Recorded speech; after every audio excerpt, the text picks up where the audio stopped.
ಕುರಿತ ಹೆಚ್ಚಿನ ಮಾಹಿತಿ ತಿಳಿಯೋಣ ನಮ್ಮ ವಾಹಿನಿಯ ಪ್ರಧಾನ ಸಂಪಾದಕರಾದ ಹೊನ್ನಾಳಿ ಚಂದ್ರಶೇಖರ್ ಅವರಿಂದ. ಹೊನ್ನಾಳಿ ಚಂದ್ರಶೇಖರ್ ಅವರೇ, ಮಹಾರಾಷ್ಟ್ರದ ಅತ್ಯಂತ ಪ್ರಭಾವಿ ರಾಜಕಾರಣಿ ವಿಮಾನ ಅಪಘಾತದಲ್ಲಿ ದುರಂತ ಅಂತ್ಯವನ್ನ ಕಂಡಿದ್ದಾರೆ. ಈ ಘಟನೆ ಹೇಗಾಯಿತು, ಈ ಕುರಿತ ಅಪ್ಡೇಟ್ಸ್ಗಳೇನಿದೆ? ರಂಜಿತಾ, ಮಹಾರಾಷ್ಟ್ರ ಉಪಮುಖ್ಯಮಂತ್ರಿ ಅಜಿತ್ ಪವಾರ್ ಅವರು ಒಂದು ಚುನಾವಣಾ ಪ್ರಚಾರಕ್ಕೆ ಅಂತ ಹೇಳಿ ಬಾರಾಮತಿಗೆ ತೆರಳಬೇಕಾಗಿತ್ತು. ಅವರು ಬಾರಾಮತಿಗೆ ಅವರು ವಿಮಾನದಲ್ಲಿ ತೆರಳ್ತಾ ಇದ್ರು. ಅದೊಂದು ಖಾಸಗಿ ವಿಮಾನ. ಈ ವಿಮಾನದಲ್ಲಿ ಒಟ್ಟು 5 ಜನ ಇದ್ರು. ಅಲ್ಲಿ ಇಬ್ರು ಅಜಿತ್ ಪವಾರ್ ಮತ್ತು ಅವರ PA ಮತ್ತು ಇನ್ನಿಬ್ರು ಸಿಬ್ಬಂದಿ, ಒಬ್ರು PSA ಮತ್ತು ಒಬ್ರು ಅಟೆಂಡೆಂಟ್ ಮತ್ತು ವಿಮಾನದ ಇಬ್ರು ಸಿಬ್ಬಂದಿ PIC ಮತ್ತು FO ಇವರೆಲ್ಲರೂ ಇದ್ರು. ಆದ್ರೆ ವಿಮಾನ ಲ್ಯಾಂಡಿಂಗ್ ಆಗೋ ಟೈಮಲ್ಲಿ ನೆಲಕ್ಕೆ ಅಪ್ಪಳಿಸಿದೆ. ಅಪಘಾತಕ್ಕೆ ಕಾರಣ ಏನು ತಿಳಿದು ಬಂದಿಲ್ಲ. ಒಟ್ಟು 5 ಜನ ಮೃತಪಟ್ಟಿದ್ದಾರೆ. ಅವರ ದೇಹಗಳೆಲ್ಲ ಸುಟ್ಟು ಕರಕಲಾಗಿದೆ. ಇದೊಂದು ಮಹಾರಾಷ್ಟ್ರದ ಒಬ್ಬ ಪ್ರಮುಖ ರಾಜಕೀಯ ನಾಯಕನ ಜೀವ ಕಳೆದುಕೊಂಡಂತ ಒಂದು ಘಟನೆ ಆಗಿದೆ, ಒಂದು ದುರದೃಷ್ಟಕರ ಘಟನೆ. ಮಹಾರಾಷ್ಟ್ರದಲ್ಲಿ ಏನು ಮಹಾಯುತಿ ಒಂದು ಮೈತ್ರಿಕೂಟ ಇತ್ತು, ಮೈತ್ರಿಕೂಟದಲ್ಲಿ ಬಿಜೆಪಿ ಮತ್ತು NCP ಅಜಿತ್ ಪವಾರ್ ಬಣ ಮತ್ತು ಶಿವಸೇನೆ ಶಿಂದೆ ಬಣ ಇವರೆಲ್ಲ ಸೇರಿ ಚುನಾವಣೆ ಎದುರಿಸಿದ್ರು. ಮತ್ತೆ ಅಲ್ಲಿ ಬಿಜೆಪಿ ಬಹುಮತವನ್ನ ಗಳಿಸ್ತು. ಅಜಿತ್ ಪವಾರ್ ಅವರ NCP ಸಹ ಸ್ವಲ್ಪ ಸ್ಥಾನವನ್ನು ತೆಗೆದುಕೊಳ್ತು. ಅದಾದ ನಂತರ ಏನು ಸ್ಥಳೀಯ ಸಂಸ್ಥೆ ಚುನಾವಣೆ ಇತ್ತು, ಸ್ಥಳೀಯ ಸಂಸ್ಥೆ ಚುನಾವಣೆಯಲ್ಲಿ ಅವರು ಶರದ್ ಪವಾರ್ ಅವರ ಜೊತೆಗೆ ಸೇರಿ NCP ಜೊತೆಗೆ ಸೇರಿ ಚುನಾವಣೆಯನ್ನು ಎದುರಿಸ್ತೇವೆ ಅಂತ ಹೇಳಿ ಘೋಷಣೆಯನ್ನ ಮಾಡಿದ್ರು. ಅಂದ್ರೆ ಮಹಾಯುತಿಯಿಂದ ಬಿಟ್ಟು, ಮಹಾಯುತಿ ರಾಜ್ಯದಲ್ಲಿ ಅಧಿಕಾರದಲ್ಲಿದೆ, ಜೊತೆಗೆ ಇದೆ. ಆದ್ರೆ ಮಹಾಯುತಿಯನ್ನ ಹೊರತುಪಡಿಸಿ ಹೊರಗೆ ಬಂದು NCP ಶರದ್ ಪವಾರ್ ಅಜಿತ್ ಪವಾರ್ ಅವರಿಗೆ ಗಾಡ್ ಫಾದರ್, ಅವರು ಸೋದರ ಸಂಬಂಧಿ, ಅವರು ಗಾಡ್ ಫಾದರ್ ಅಂದ್ರೆ ರಾಜಕೀಯವಾಗಿ ತಂದಿದ್ದು ಬೆಳೆಸಿದ್ದು ಎಲ್ಲ ಶರದ್ ಪವಾರ್ ಅವರೇ, ಅಜಿತ್ ಪವಾರ್ ಅವರನ್ನ. ಆದ್ರೂ ಸಹ ಅವರ ಗಾಡ್ ಫಾದರ್ ವಿರುದ್ಧನೇ ಬಂಡಾಯ ಎದ್ದು NCP ಪಕ್ಷವನ್ನ ಒಡೆದು ಸೀಳು ಮಾಡಿ ಅವರು ಹೋಗಿ ಬಿಜೆಪಿ ಜೊತೆಗೆ ಮೈತ್ರಿ ಮಾಡಿಕೊಂಡು ಅಲ್ಲಿ ಅವರು ಉಪಮುಖ್ಯಮಂತ್ರಿಯಾಗಿ ಇಷ್ಟೆಲ್ಲಾ ರಾಜಕಾರಣ, ವಿಚಿತ್ರ ರಾಜಕಾರಣ ಆಗಿದೆ ಮಹಾರಾಷ್ಟ್ರದಲ್ಲಿ ಕಳೆದ ಒಂದು ದಶಕದಲ್ಲಿ. ಅದರ ಒಂದು ಭಾಗವಾಗಿದ್ರು ಅಜಿತ್ ಪವಾರ್ ಮತ್ತೆ ಏಕನಾಥ್ ಶಿಂದೆ. ಅದಕ್ಕಿಂತ ಮುಂಚೆ ಶಿವಸೇನೆಯನ್ನು ಹೊಡೆದುಕೊಂಡು ಹೋಗಿದ್ರು. ಹೀಗೆ ಸದಾ ವಿವಾದಾಸ್ಪದ ನಾಯಕ. ಅವ್ರ ಹೇಳಿಕೆ, ಅವರ ಏನು ನಡೆಗಳೇನಿದಾವೆ ಯಾವಾಗ್ಲೂ ಚರ್ಚೆಗೆ ಕಾರಣ ಆಗ್ತಾ ಇತ್ತು. ಮಹಾರಾಷ್ಟ್ರ ರಾಜ್ಯ ಮಟ್ಟದಲ್ಲಿ ಆಗಿರ್ಬೋದು, ರಾಷ್ಟ್ರ ಮಟ್ಟದಲ್ಲಿ ಆಗಿರ್ಬೋದು ಗಮನ ಸೆಳೆಯುವಂತ ನಾಯಕ ಆಗಿದ್ರು ಅಜಿತ್ ಪವಾರ್. ಹಾಗಾಗಿ ಅವರ ಈಗೇನು ಅವರು ವಿಧಾನಸಭೆ ಚುನಾವಣೆಯನ್ನ ಬಿಜೆಪಿ ಜೊತೆಗೆ ಸೇರಿ ಮಹಾಯುತಿ ಮೈತ್ರಿಕೂಟದ ಮೂಲಕ ಅವರು ಎದುರಿಸಿದ್ರು. ಆದ್ರೆ ನಗರ ಸ್ಥಳೀಯ ಸಂಸ್ಥೆ ಚುನಾವಣೆಯಲ್ಲಿ ಅವರು ಬಿಜೆಪಿಯನ್ನ ಹೊರತುಪಡಿಸಿ ಮೂಲ NCP ಏನಿತ್ತು ಶರದ್ ಪವಾರ್ ಅವ್ರ ಜೊತೆಗೆ ಸೇರಿ ಚುನಾವಣೆ ಎದುರಿಸ್ತೇವೆ ಅಂತ ಹೇಳಿ ಅವ್ರು ಬಂದಿದ್ರು. ಮತ್ತೆ ಬಿಜೆಪಿಯ ಬಗ್ಗೆ ಟೀಕೆಯನ್ನು ಸಹ ಮಾಡಿದ್ರು. ಇತ್ತೀಚೆಗೆ ತಾನೇ ಮುಂಬೈ ಚುನಾವಣೆ, ನಗರ ಸ್ಥಳೀಯ ಸಂಸ್ಥೆ ಚುನಾವಣೆ ಮುಗಿದಿತ್ತು ಅಲ್ಲಿ. ಈಗ ಅಲ್ಲಿ ಅಪಘಾತ ಆಗಿದೆ. ವಿಮಾನ ಅಪಘಾತದಲ್ಲಿ ಅವರು ಸಾವು ಕಂಡಿದ್ದಾರೆ. ಅಜಿತ್ ಪವಾರ್ ಹೊರತುಪಡಿಸಿ ಬೇರೆ ಪ್ರಮುಖ ನಾಯಕರು ಅಲ್ಲಿದ್ದಿಲ್ಲ. ಫ್ಲೈಟ್ ಸಿಬ್ಬಂದಿಗಳು ಮತ್ತು ಅವರ ಪರ್ಸನಲ್ ಸಿಬ್ಬಂದಿಗಳು ಇವರೇ ಇದ್ರು ಆ ವಿಮಾನದಲ್ಲಿ. ಒಟ್ಟು 5 ಜನ, ಒಂದು ಖಾಸಗಿ ಫ್ಲೈಟ್ ಅದು. ಬೆಳಗ್ಗೆ 8:15 ಸುಮಾರಿಗೆ ಈ ಅಪಘಾತ ಸಂಭವಿಸಿದೆ. ಬೆಳಗ್ಗೆ 8:10ಕ್ಕೆ ಮುಂಬೈನಿಂದ ಬಾರಾಮತಿ ಕಡೆಗೆ ಅವರು ಪ್ರಯಾಣ ಮಾಡ್ತಾ ಇದ್ರು. ಇನ್ನೊಂದು ಸ್ವಲ್ಪ ಹೊತ್ತಿನಲ್ಲೇ ಅದು ಲ್ಯಾಂಡ್ ಆಗಬೇಕಾಗಿತ್ತು ಬಾರಾಮತಿಯಲ್ಲಿ. ಅವಾಗ ಅಪಘಾತ ಸಂಭವಿಸಿದೆ. 45 XR ಮಾದರಿಯ ಸಣ್ಣ ಏರ್ಕ್ರಾಫ್ಟ್ ಇದು. ಬೆಳಗ್ಗೆ 8:10ಕ್ಕೆ ಮುಂಬೈನಿಂದ ಹೊರಟಿತ್ತು. ಸ್ಥಳೀಯ ಸಂಸ್ಥೆ ಚುನಾವಣೆಗೆ ಅಲ್ಲಿ ಏನು ಚುನಾವಣೆಗೆ ಮುಂಚೆ ಅಲ್ಲೇನು ಸಾರ್ವಜನಿಕ ಸಭೆಗಳನ್ನ ಆಯೋಜನೆ ಮಾಡಲಾಗಿತ್ತು. ಒಟ್ಟು 4 ಸಭೆಗಳು ಬಾರಾಮತಿಯಲ್ಲಿ ಆಯೋಜನೆ ಆಗಿತ್ತು. ಬಾರಾಮತಿ ಅಂತ ಅನ್ನೋದು ಅಜಿತ್ ಪವಾರ್ ಅವರ ಸ್ಟ್ರಾಂಗ್ ಹೋಲ್ಡ್ ಇರ್ತಕ್ಕಂಥ ಕ್ಷೇತ್ರ. ಅದು ಇಲ್ಲಿ ಅವರು 1991ನೇ ಇಸ್ವಿಯಲ್ಲೇ ಈ ಬಾರಾಮತಿ ಕ್ಷೇತ್ರದಿಂದ ಲೋಕಸಭೆಯನ್ನು ಪ್ರತಿನಿಧಿಸಿದ್ರು. ನಂತರ ಅವರು ಹಲವು ಬಾರಿ ಶಾಸಕರಾಗಿ ಆಯ್ಕೆಯಾಗಿದ್ರು. ಬಾರಾಮತಿ ಇವರ ಒಂದು ಸ್ಟ್ರಾಂಗ್ ಹೋಲ್ಡ್ ಇರ್ತಕ್ಕಂಥ ಕ್ಷೇತ್ರ.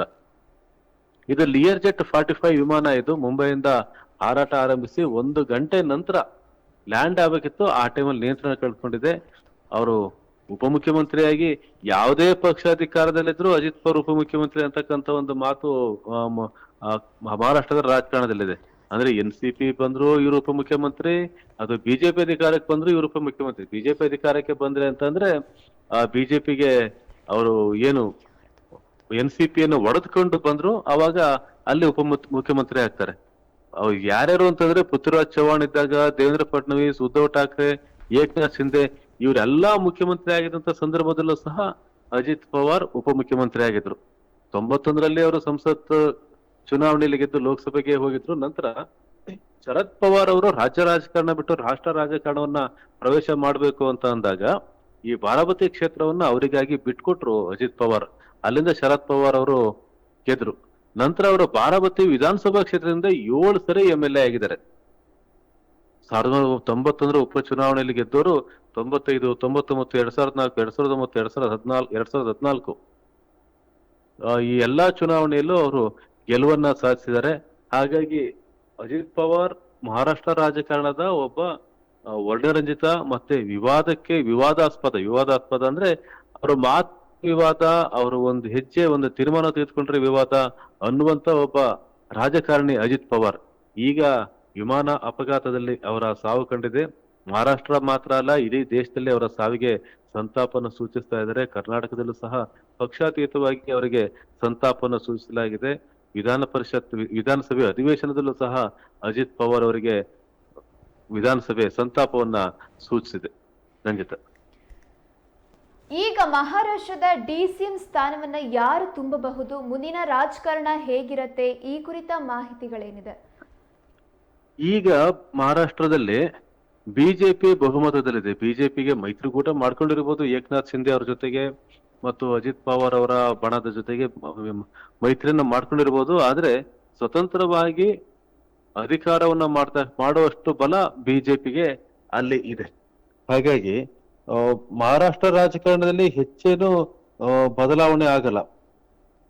ಯಾಕಂದ್ರೆ ಅಲ್ಲಿ ಬಿಜೆಪಿ ಸ್ವಂತವಾಗಿ ಅಧಿಕಾರವನ್ನ ಹೊಂದುವಷ್ಟು ಬಲವನ್ನ ಇರೋದ್ರಿಂದ ಅಲ್ಲಿ ಅಜಿತ್ ಪವಾರ್ ಬಿಟ್ಟೋದ್ರು ಅಥವಾ ಏಕನಾಥ್ ಶಿಂದೆ ಬಿಟ್ಟೋದ್ರು ಸಹ ಅಂತ ಏನು ವ್ಯತ್ಯಾಸಗಳು ಆಗೋದಿಲ್ಲ ಅಲ್ಲಿ. ಹಾಗಾಗಿ ಈಗ ಏನು ಮಹಾರಾಷ್ಟ್ರದಲ್ಲಿ ಅಜಿತ್ ಪವಾರ್ ಹೋದ್ರು ಅಂದ ತಕ್ಷಣವೇ ಅಲ್ಲಿ ಏನಾದ್ರೂ ಬದಲಾವಣೆ ಆಗ್ಬಿಡುತ್ತೆ ಅಂತ ಹೇಳಕ್ ಆಗೋದಿಲ್ಲ. ಆದ್ರೆ ಅಜಿತ್ ಪವಾರ್ ಬಣ ಏನಿದೆ, ಅಜಿತ್ ಪವಾರ್ ಬಣ ಅಲ್ಲಿ ನಾಯಕನಿಲ್ಲದಂತ ಬಣವಾಗತ್ತೆ. ಹಾಗಾಗಿ ಅಜಿತ್ ಪವಾರ್ ಬಣದಲ್ಲಿ ಇರ್ತಕ್ಕಂಥ ಶಾಸಕರು ಏನಿದ್ದಾರೆ ಇವರು ಏನ್ ಮಾಡ್ತಾರೆ ಅಂತ ನೋಡ್ಬೇಕಾಗಿದೆ. ಈಗ ಅಜಿತ್ ಪವಾರ್ ಇಲ್ದಿರೋದ್ರಿಂದ ಮತ್ತೆ ಅವರು ಶರದ್ ಪವಾರ್ ಜೊತೆ ಬರ್ತಾರ. ಯಾಕಂದ್ರೆ ಶರದ್ ಪವಾರ್ ಅವ್ರ ಜೊತೆಗೆ ಹೋಗ್ತೀವಿ ಅಂತಕ್ಕಂಥ ಧ್ವನಿಯನ್ನ ಹೇಳಿದ್ದು ಅಜಿತ್ ಪವಾರ್ ಅವರನ್ನೇ. ಹಾಗಾಗಿ ಅಜಿತ್ ಪವಾರ್ ಅವ್ರಿಲ್ಲ ಅಂತ ಹೇಳಿದಾಗ ಈಗ ಅಲ್ಲಿರ್ತಕ್ಕಂಥ ಶಾಸಕರು ಶರದ್ ಪವಾರ್ ಜೊತೆ ಸೇರ್ತಾರ ಅಂತಕ್ಕಂಥ ಒಂದು ಕುತೂಹಲ ಇದೆ. ಆದ್ರೆ ಈಗ ತಾನೇ ಘಟನೆಗಳು ನಡೀತಾ ಇದೆ, ಏನಾಗುತ್ತೆ ಅಂತ ನೋಡ್ಬೇಕಾಗಿದೆ. ಇನ್ನೂ ಸಹ ಅಲ್ಲಿ ಶಾಸಕರು ಯಾವ ತೀರ್ಮಾನವನ್ನು ತೆಗೆದುಕೊಳ್ತಾರೆ ಅಂತ ಅಲ್ಲಿ ಗಮನಿಸ್ಬೇಕಾಗಿದೆ. ಈಗ ಏನು ಅಂತಂದ್ರೆ ಅಲಯನ್ಸ್ ಪ್ರಕಾರ ಹೋದ್ರೆ ಒಟ್ಟು ಮಹಾಯುತಿ 236 ಗೌರ್ಮೆಂಟ್ ಅಲ್ಲಿ ಮಾಡ್ಲಿಕ್ಕೆ ಒಂದು 288 MLAಗಳ ಜಾಗ ಇದೆ. ಆದ್ರೆ ಮಹಾಯುತಿಯಲ್ಲಿ 236 ಸ್ಥಾನಗಳನ್ನ ಗಳಿಸಿದೆ. ಬಿಜೆಪಿ 131 ಶಾಸಕರು ಬಿಜೆಪಿಯವರಿದ್ದಾರೆ. 131 ಅಂದ್ರೆ ಅಲ್ಲಿ ಏನು ಮ್ಯಾಜಿಕ್ ನಂಬರ್ ಇದೆ, ಮ್ಯಾಜಿಕ್ ನಂಬರ್ಗಿಂತ ಜಾಸ್ತಿ ಶಾಸಕರೇ ಈಗ ಮಹಾರಾಷ್ಟ್ರದಲ್ಲಿದ್ದಾರೆ. ಹಾಗಾಗಿ ಬಿಜೆಪಿ ಯಾರನ್ನೂ ಸಹ ಅವಲಂಬಿಸಬೇಕಾದ ಅಗತ್ಯ ಇಲ್ಲ. ಅಜಿತ್ ಪವಾರ್ ಅವರ ಬಣ ಒಟ್ಟು 41 ಶಾಸಕರನ್ನ ಹೊಂದಿದೆ. ಹಾಗಾಗಿ ಅಲ್ಲಿ ಅಜಿತ್ ಪವಾರ್ ಅವರ ಬಣ 41 ಶಾಸಕರು ಏನಿದ್ದಾರೆ ಇವರು ನಾಯಕ ಅಂತ ಮತ್ತೊಬ್ರು ನಾಯಕ ಮಾಡ್ಕೋತಾರೋ ಅಥವಾ ಅಜಿತ್ ಪವಾರ್ ಅವರು ತಮ್ಮ ಕೊನೆಯ ದಿನಗಳಲ್ಲಿ ಯಾರು ಅವರ ಗಾಡ್ ಫಾದರ್ ಶರದ್ ಪವಾರ್ ಅವ್ರ ಜೊತೆ ಕೈ ಜೋಡಿಸಿದ್ರು ಮತ್ತೆ ಶರದ್ ಪವಾರ್ ಅವರ ಜೊತೆಗೆ ಹೋಗಿ ಮತ್ತೊಂದು ಧ್ರುವೀಕರಣ ಆಗತ್ತಾ ಇಲ್ಲಿ ಮಹಾರಾಷ್ಟ್ರ ಸರ್ಕಾರದಲ್ಲಿ ಅಂತ ನೋಡ್ಬೇಕಾಗಿದೆ. ಬಟ್ ಯಾವ್ದನ್ನ ಹೇಳಕ್ಕೂ ಸಹ ಇದು ಟೂ ಅರ್ಲಿ. ಈಗ ತಾನೇ ಒಂದು ದುರಂತ ಸಂಭವಿಸಿದೆ, ಒಂದು ಅಪಘಾತ ಆಗಿದೆ. ಹಾಗಾಗಿ ಅಲ್ಲಿ ಯೋಚನೆ ಮಾಡ್ಲಿಕ್ಕೂ ಸಹ ಒಂದು ಸ್ಪೇಸ್ ಬೇಕಾಗುತ್ತೆ. ಮುಂದಿನ ದಿನಗಳಲ್ಲಿ ಮಹಾರಾಷ್ಟ್ರ ರಾಜಕಾರಣ ಹೇಗಿರುತ್ತೆ ಏನಾಗುತ್ತೆ ಅಂತ ಕಾದ್ ನೋಡ್ಬೇಕಾಗಿದೆ. ಇನ್ನ ವಿರೋಧ ಪಕ್ಷದಲ್ಲಿ 51 ಜನ ಇದ್ದಾರೆ, 48 ಜನ. ಮಹಾವಿಕಾಸ್ ಅಘಾಡಿ ಏನಿದೆ, ಮಹಾವಿಕಾಸ್ ಅಘಾಡಿಯಲ್ಲಿ 48 ಜನ ಇದ್ದಾರೆ. ಮಹಾಯುತಿಯಲ್ಲಿ 236 ಜನ ಇದ್ದಾರೆ. ಈ 48 ಜನ ಇಲ್ಲಿದ್ದವರು ಅಲ್ಲಿ ಏನಾದ್ರೂ NCP ಬಂದ್ರು ಅಂತಂದ್ರೆ 89 ಜನ ಆಗ್ತಾರೆ. 89 ಜನ ಆದ ಮಾತ್ರಕ್ಕೆ ಅಲ್ಲೇನು ಸರ್ಕಾರವನ್ನು ಅಲುಗಾಡಿಸ್ಲಿಕ್ಕೂ ಸಹ ಸಾಧ್ಯ ಆಗೋದಿಲ್ಲ. ಬಿಜೆಪಿ ಸ್ವತಂತ್ರವಾಗಿ ಅಲ್ಲಿ ಬಹುಮತವನ್ನು ಹೊಂದಿದೆ. ಹಾಗಾಗಿ ಮಹಾರಾಷ್ಟ್ರ ರಾಜಕಾರಣದಲ್ಲಿ ಸದ್ಯ ಒಂದು 4-5 ವರ್ಷ ಯಾವುದೇ ಬದಲಾವಣೆ ಆಗೋದಿಲ್ಲ ಅಲ್ಲಿ. ಆದ್ರೆ ಬೇರೆ ಇನ್ನೇನು ಚುನಾವಣೆಗಳಿದಾವೆ, ಯಾವುದು ನಗರ ಸ್ಥಳೀಯ ಸಂಸ್ಥೆ ಇರ್ಬೋದು ಅಥವಾ ಬೇರೆ ಬೇರೆ ಸ್ಥಳೀಯ ಸಂಸ್ಥೆ ಚುನಾವಣೆ ಇರ್ಬೋದು ಅಥವಾ ಮುಂಬರುವ ಪರಿಷತ್ ಮತ್ತು ರಾಜ್ಯಸಭೆ ಚುನಾವಣೆ ಆಗಿರ್ಬೋದು, ಇದರಲ್ಲಿ ಒಂದು ಸ್ವಲ್ಪ ಬದಲಾವಣೆ ಕಾಣಬಹುದೇನೋ.